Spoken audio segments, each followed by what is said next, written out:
Okey, hai assalamualaikum semua. Bersama saya lagi Nabila daripada SB Berkat Construction. Hari ini saya berada di tapak kampung Demik Kubang Krian bagi urusan penjagaan kunci kepada tuan rumah kita ni lah. Rumah cantik di belakang saya ni berkeluasan 708 kaki persegi, ada 3 bilik tidur dan juga 2 bilik air lah. So korang nak tahu tak harga asal rumah ni? Okey, harga asal rumah ni adalah 82k tapi SB Berkat bagi sumbangan sebanyak 14k. Nasi awak kena bayar hanya 18k. Rumah comel, besar pula tu. Rumah ni adalah full spec di mana menggunakan atap metal deck. Untuk ground beam rumah ni adalah sebanyak 1 kaki. Mozaik pula menggunakan mozaik dekat tabletop dan juga bilik air saja, di mana ruang-ruang lain menggunakan air semi render lah.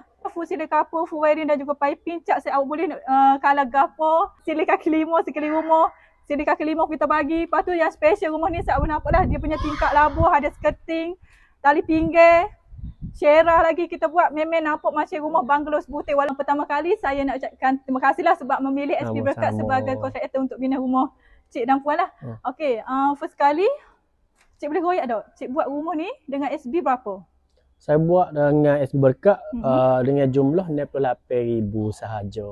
Daripada segi kualitinya, adakah cik berpuas hati tak? Alhamdulillah berpuas hati setakat ni dengan bahan binaan dengan semakin mahal lah ni. Jadi saya rasa harga yang ditawarkan tu amat berbaloi lah untuk memiliki sebuah rumah yang bagi saya agak mewah dengan harga yang berpatutan. Pengalaman cik berurusan dengan kami macam mana? Oh, mudah basuh. Jadi pihak kontraktor sangat-sangat terbuka untuk bincang kalau dari segi masalah ke apa.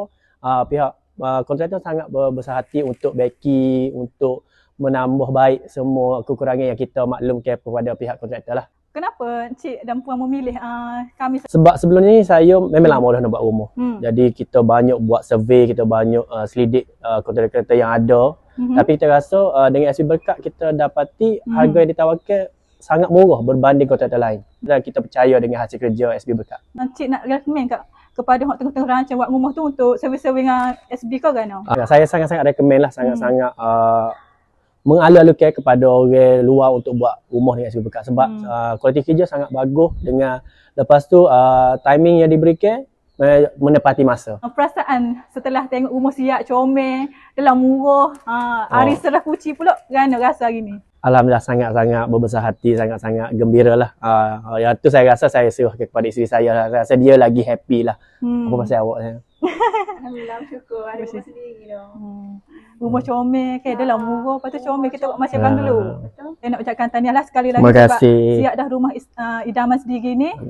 Okey, jom korang nak tengok bahagian dalam tak? Jom bersama saya ikut tuan rumah kita, kita tengok ruang yang dalam pula. Jom.